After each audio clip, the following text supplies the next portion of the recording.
Shalom, call halal Yahweh Bahasham Yahweh Shai Bahasham Rakaha Kudash. Double honors into the apostles, double honors into the elder bishops. Salutations to all my fellow laborers doing this work in truth and sincerity, risking their lives and their freedom to do so now more so than ever. The would-be judges, the 144,000, the tabernacle of David, who are to be the rulers here on earth over all the other heathen nations, under the authority of who the world fraudulently and falsely calls JC, all right, 12,000 men from each of the 12 tribes of Israel make up that 144,000 under the order of Melchizedek, who are to rule here on earth, enforcing the laws of heaven on earth as it is in heaven. That's when that scripture, when that prayer comes into play. And to the rest of the scattered elect that are scattered around the four corners of the earth, among the heathen nations that have the appearance of the heathen nations. This is not a black only thing. Black is a false social construct that was made up, that even a lot of unlearned and ignorant Israelites can't seem to let go. And to the few Akwath, meaning the sisters, all right, the few sisters that are listening and learning, to you we say shalom. This is your brother Malcolm from the branch of the great millstone, coming at you with another lesson in truth. And profiling two professors, the one you see on the screen, Professor John Mearsheimer, all right, and Professor Jeffrey Sachs, both little hats, all right, well, that's of that lineage. All right, because this Mearsheimer actually might be German, but same thing. All right, because that's all the JOOs are. A lot of them were, some of them were German, Polish and Ukrainian and all this. They're all Edomites, man.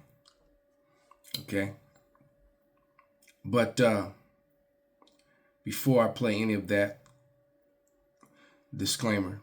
Copyright disclaimer under Section 107 of the Copyright Act 1976. Allowance is made for fair use for purposes such as criticism, comment, news, reporting, teaching, scholarship, education, and research. Fair use is permitted by the copyright statute that might otherwise be infringing. And I got two videos on a profile. I'll play about 5-6 minutes of this one and about 3 minutes of the other, and how they mirror, and how what's falling now, what's happening now is the fall of Babylon, the fall of Rome 2.0, all right, the fall of the Roman Empire, which America is an extension of, but carries the spirit of both Rome, Egypt, and Babylon, which is Babylon the Great. And even with the 35,000 different sects of Christianity, the majority of them agree with that. They know that America is Babylon. Everybody seems to get that except vocab, the apologists. But and we're also watching the end of Esau's rule, which he's stupid enough and foolish enough to believe that he did something on his own. The Lord clearly placed this base of men over the nations, over the people. So, I'm going to start with a couple scriptures. Let's get Daniel 4:17. And it reads, "This is the matter by the decree of the watchers, and the demand by the word of the holy ones, to the intent that the living may know," this is so we may know, "that the Most High ruleth in the kingdom of man." See, all these kingdoms have been set up and filled out a purpose here on earth, all right, including this wicked one. "And giveth it to whosoever he will, and set up over it the bases of men." He said the lowest pieces of shit, rulership over the whole world. And it was done as punishment to the chosen who disobeyed our Father. We disobeyed our lineage. We disobeyed the law, statutes, and commandments and rules that our Father set in place for us. And we did it over and over again. So as a result, the Lord dismissed and divorced us and and left us to the heathen, who mostly hated us because we ruled over them. And now we're scattered among them. We look like them. Many of us look like them. We've lost our way, lost our heritage, and we've been on the bottom, suffering in all the kingdoms where we're scattered to. That was our punishment. And the water Yahweh, we finally come to the end of this thing. Because once you wake up and see it, you can't unsee it. This is Ecclesiastes 9 and 11. And it reads, "And I returned and saw under the sun, the race is not to the swift, nor the battle to the strong." Because it's clear that Jacob is stronger than Esau, but yet Esau is ruling. All right? Why? Because it was prophecy and the curses that fell upon us. That's why the strong is not, proof to that is that they hire us and pay us to be in their arenas. Same thing that they did back in ancient Rome. They love to upplay, show you all these movies and show you all these great Edomite pale warriors in the arenas. And no, there wasn't. Nothing has changed. There's nothing new under the sun. That was Jake in those arenas, fighting and dying, entertaining the crowds. All right. Same as they are now. It says, nor the battle to the strong, neither yet bread to the wise, nor yet riches to men of understanding, nor yet favor to men of skill, but time and chance happeneth to them all. So it was the chance, it was their time. All right. There's a time under the sun, time and a season for everything under the sun. And unfortunately, it was a time and season for the wicked to rule. That's Job 9 and 24. And it reads, "And the earth is given into the hand of the wicked. He covered the faces of the judges thereof. If not, where and who is he?" So Esau Edom came into rulership over the world first through Alexander by conquering Asia, renaming it. So the portion of Asia that he called Europe, from there, he got a stronghold over the whole world. Then the Western Europe, he got a stronghold over that. They now call it the Middle East. And then they traveled to Australia, to America, and so forth. And now they ruled, and through unity, through paleness, what they now call whiteness, the Bible described them as red. They were pale and red. That was a curse. That's why they get skin cancer the way they do. They can't really go out in the sun. That's part of their curse. And now they rule over the whole compass of the earth. No other kingdom. God, that's how you know it's not talking about the ancient Roman kingdom, but the new Roman kingdom, because it talks about how they got the rulership over the whole compass of the earth. So ancient Rome, they'll say it was the greatest kingdom. That's a lie. That's false. The greatest kingdom was America, Babylon the Great. That was a portion of Rome that was the greatest, because from here they got rulership over the whole compass of the earth, not ancient Rome. And now we're living in a time and era where they're beginning to fall. I think Israel's nightmare has a number of dimensions. One is what's happening inside Israel. Number two is what's happening with Israel and its neighbors, especially Iran. And then three, what's happening with Israel and the United States. And Israel is in deep trouble. Because just like Anna said, Israel rules the United States. They completely rule over the United States. And anyone who wants to deny that is just, like denying the nose on their own face. Matter of fact, let me play you a little receipt and then let him continue. Yeah, anyone wants to deny that is just, I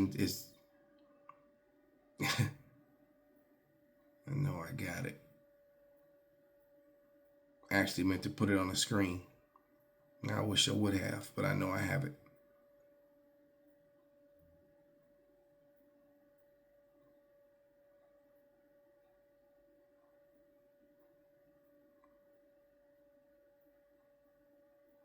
Wow, I got a lot of videos in here. So I'm going to go this way. So, Salakia, just bear with me. It's a short clip by Breezy Politics of the Young Turks. And Anna P. with her loud mouth. She's just a pale ninja woman.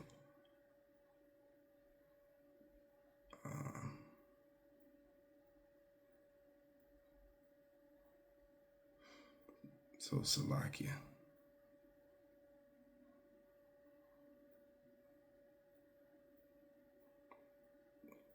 And she is definitely a target. Well, I've seen a lot of it. Not that one, though. That's the one that I want.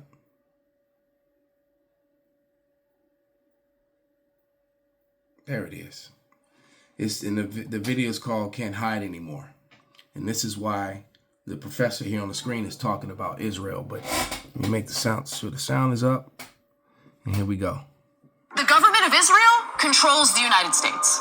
Yes, that's definitely true. It does. No, Let's just keep it real. I mean, come on. We're literally, by the way, how many students at this point? Obviously, Mahmoud Khalil was the first student who was arrested, sent away. No one even knew which detention center for some days until we finally figured out where he was. But he was just the first one. And then there's Öztürk that was in Boston. Yes. And she's working on her PhD. She did an op-ed talking about economic boycott of Israel. They're like, that's it, you're under arrest, and you're going to get deported. That's crazy. Okay, that's for an op-ed? That is supposed to go against our values as Americans. Does Israel control Washington, D.C.? Yes. You'd have to be really a giant liar or enormously biased to say that they don't. You'd have to go out of your way to twist reality to say they don't. Of course they do. And there it is. So that's the reason why he's speaking about Israel for anyone who might be new, because basically Israel is a part of America now, and the American power seat is being ruled by them. That's what that's why the Epstein files will never come out, because it will prove how Israel rules over America now, which is why their needs, desires, wants are more important than the American citizens, and why America's going broke because of its supporting the welfare state. Israel is a welfare state that's draining America dry, while Americans are suffering. But, here we go. Trouble on all three fronts. Just to go inside Israel. First of all, there's the Palestinian problem. And I don't have to go into that in any detail because we're all familiar with that situation. They have not solved the problem in Gaza. They have no modus vivendi in the works regarding the Palestinians. And furthermore, there's really trouble inside the Israeli Jewish community. And President Isaac Herzog was recently warning against the danger of violence among Jews, and really hinting at the possibility of civil war, because there's just so much anger within the Jewish community. Which makes sense, because while America is on the verge of civil war, same thing is happening, is mirroring itself in the land of Israel, where the Bible tells you the Idumeans are ruling from. All right, the scriptures does say that Amalek is the first of the nations, and basically, just like Sink said, the woman wrote a paper about economically boycotting, not harming physically, not doing any sort of violence toward Israel, and they were like, that's it, you're under arrest. You can't speak of these people. You can't speak of defending yourself against these people without being labeled the T word or something to that effect, or the anti-Sem attack, label you, which could counsel you. You're completely canceled, and and put in such a financial burden where you have forced to take the knee, or you cower to take the knee, like Kanye did as of lately. He didn't stand on 10 toes down on what he claimed, when he realized that they controlled the very banks that his money is in. They control them. Of Israel. Then there's the whole question of the external environment in the region. Let me just stop you before you leave the internal. And that's there Judge was this Napolitano horrible event that took place where these Israeli either military or corrections officers filmed themselves raping a Palestinian prisoner. The IDF sought to investigate it. A lot of pressure was put on the investigators to prevent them from investigating. The general counsel of the IDF herself, an IDF major general, authorized the release of the film that these creeps made of themselves. She was then arrested and being prosecuted for obstructing justice and was forced to resign. And President Netanyahu has defended the rapist by saying the real problem here is a PR one. Wow. Do Israelis buy that, or are they repulsed by the idea of prison rape? Well, I'm sure there are many Israelis who are repulsed. I'm sure there are many Israelis who are deeply disturbed by what's happening to the justice system there, as reflected in what's happened to this. Their action doesn't reflect what the professor said, because I didn't see a counter protest of the people come out to want to bring justice to these rapists who shamed the Israelis.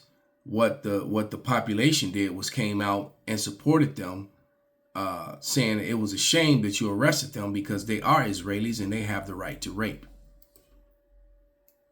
General who released the tape.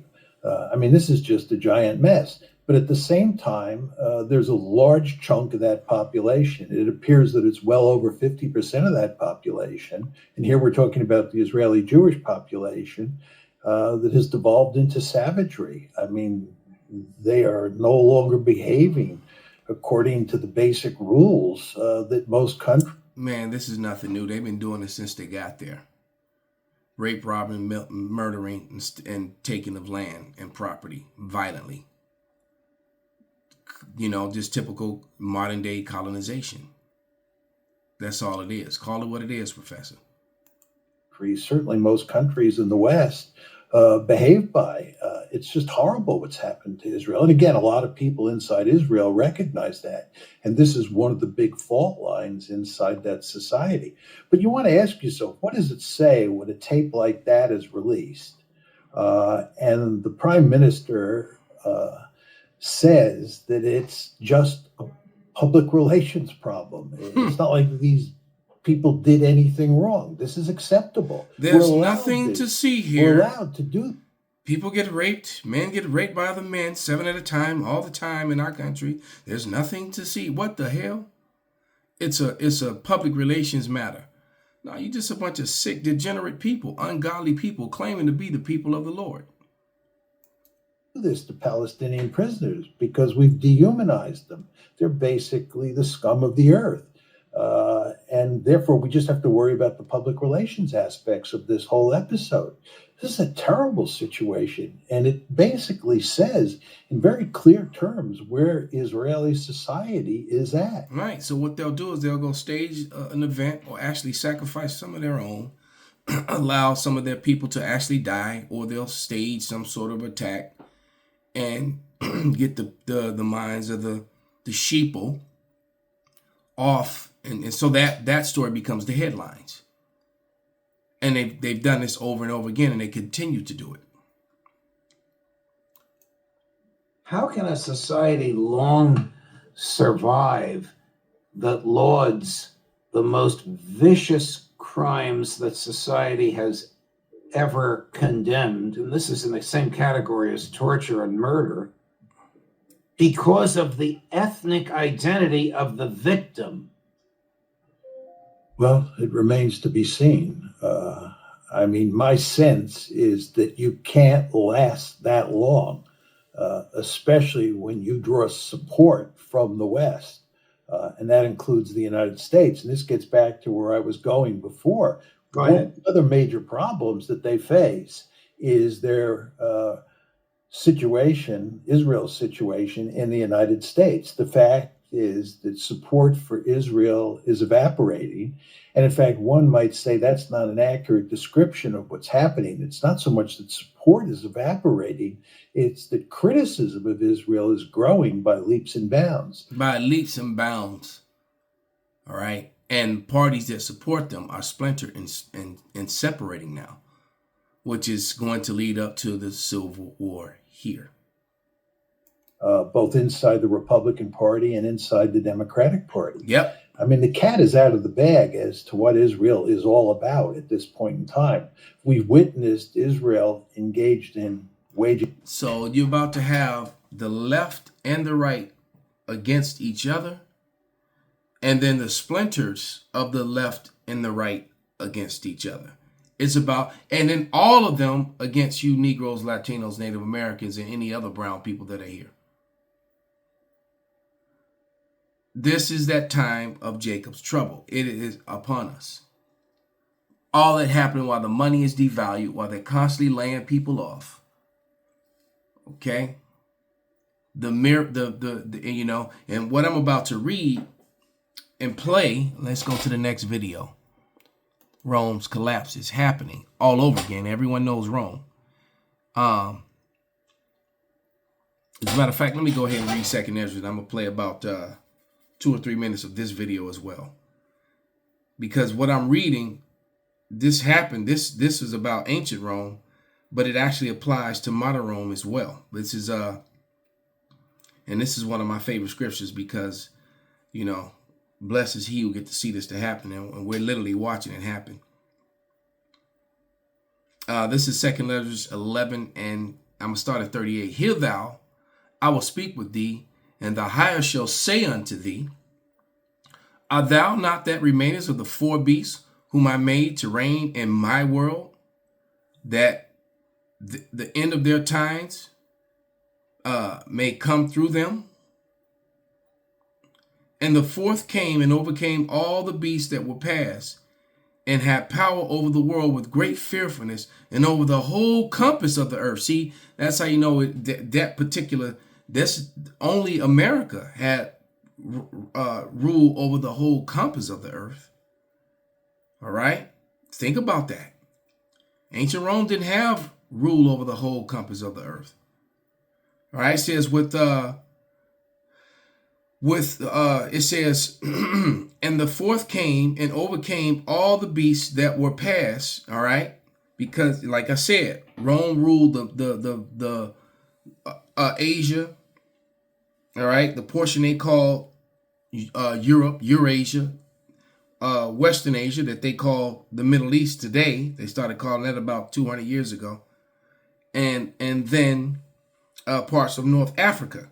That's all it ruled. Right now, America's stretch is around the world. So this is Rome 2.0. So it's really talking about both. All right. And it says, and over the whole compass of the earth with much wicked oppression. And so long time dwelt he upon the earth with deceit. For the earth has then now judged. So once again, this starts off talking about ancient Rome. But then it also is relating to modern Rome, which is now, which is we're watching the collapse, living through the collapse real time, part 2, or part 2. All right, a little French. For the earth thou hast not judged with truth. And now truth is coming out, and it is very painful. So we're going to let about 2 or 3 minutes of this video play, and I'm going to conclude with, a couple more scriptures. Everyone knows Rome fell. But what most people don't know is why. And if you understood the real reasons, the actual mechanisms that destroyed the greatest empire. And just know, too, when he gets around the 4th, 5th century, those weren't Edomites. Those weren't pale people ruling. In the art, they'll still show you so-called white men because that's the whitewashing of history, But at that time, the Israelites, the Negroes, not Africans, because when they're forced to admit it, they'll call them Africans. They weren't Africans. They were Israelites, all right, that were ruling. That's hence the reason why going into the Dark Ages, you have all those Negro coats of arms all throughout different portions of Eurasia, all throughout what they call Europe.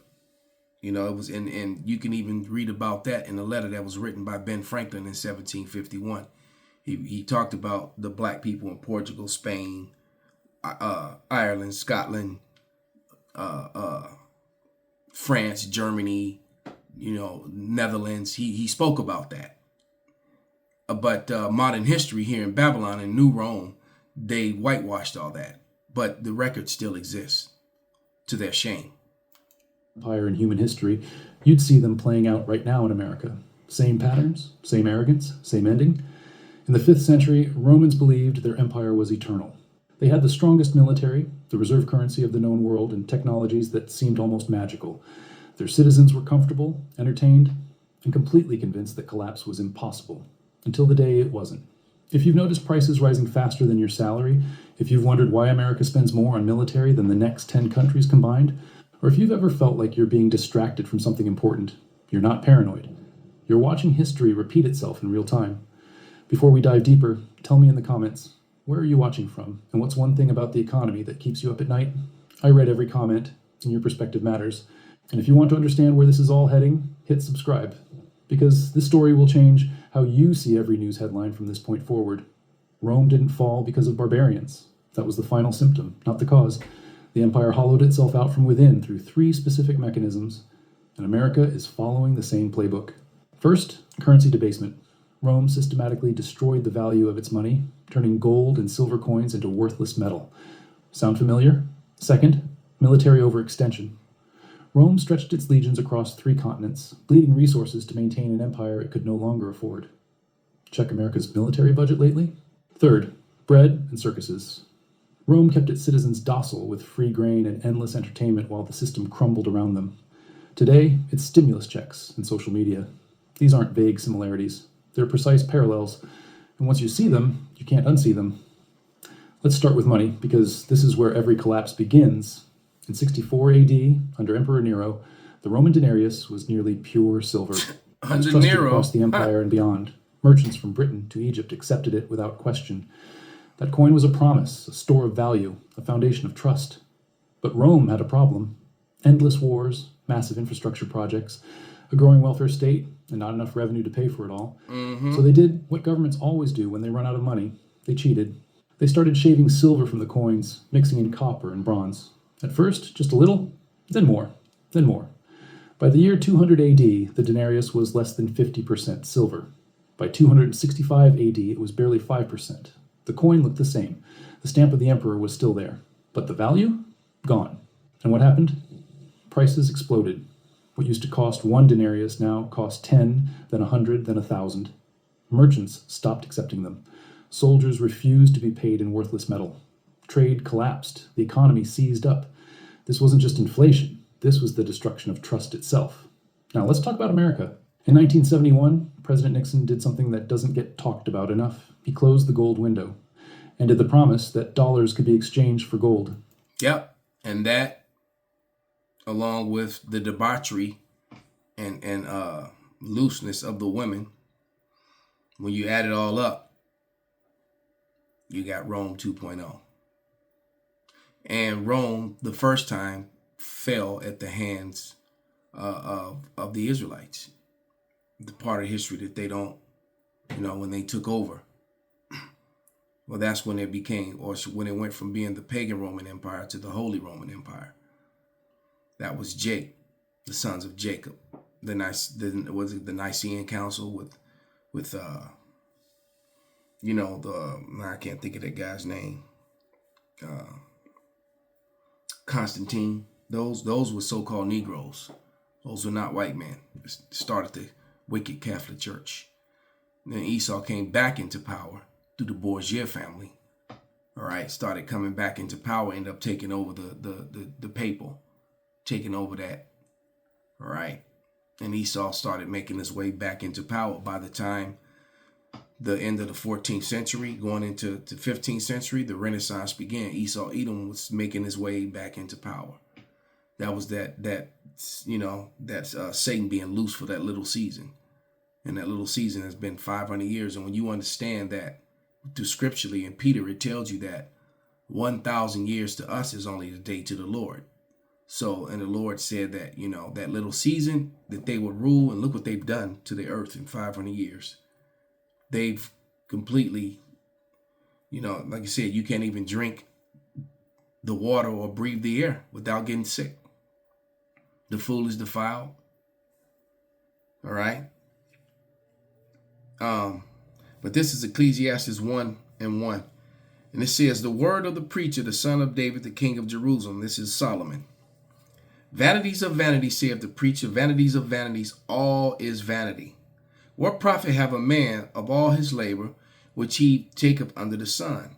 One generation passes away, and another generation is coming, but the earth abideth forever. So the earth was always going to be here. The sun also ariseth, and the sun goeth down, and hasteneth to his place where he is arose. The wind goeth toward the south, and turneth about unto the north.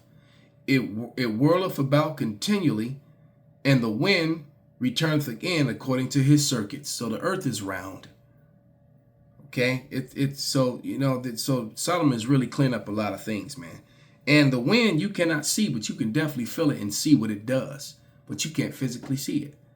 For those of you who don't want to believe in the Lord, how stupid is that? All right, you see the leaves and the trees blow. You see the what the destruction that the wind does to structures and buildings when it's, you know. All right. Verse 7. All the rivers run into the sea, yet the sea is not full. Unto the place from whence the rivers come, that thither they return again.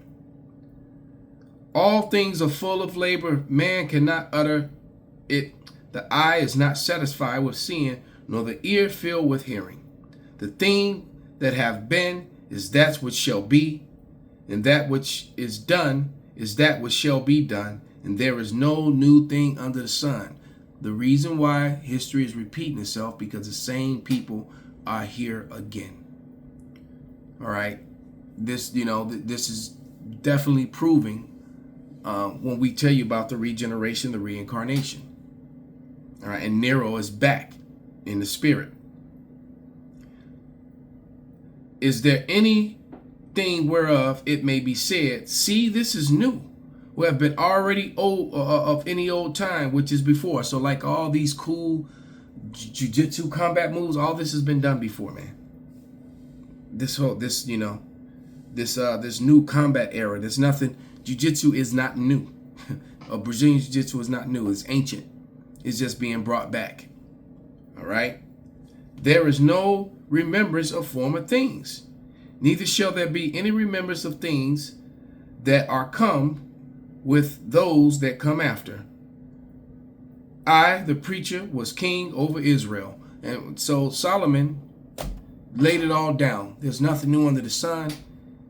And the prophesied of the end is here, and now the truth is out, and it's the end of Esau's world. Matter of fact, let's go to 2 Ezra in 2 Ezra 6 and 7. And it reads, Then answered I and said, What shall be the parting asunder of times, or when shall be the end of the first, and the beginning of it that followeth? And he said unto me, From Abraham unto Isaac, when Jacob and Esau were born, Jacob's hand held first the heel of Esau.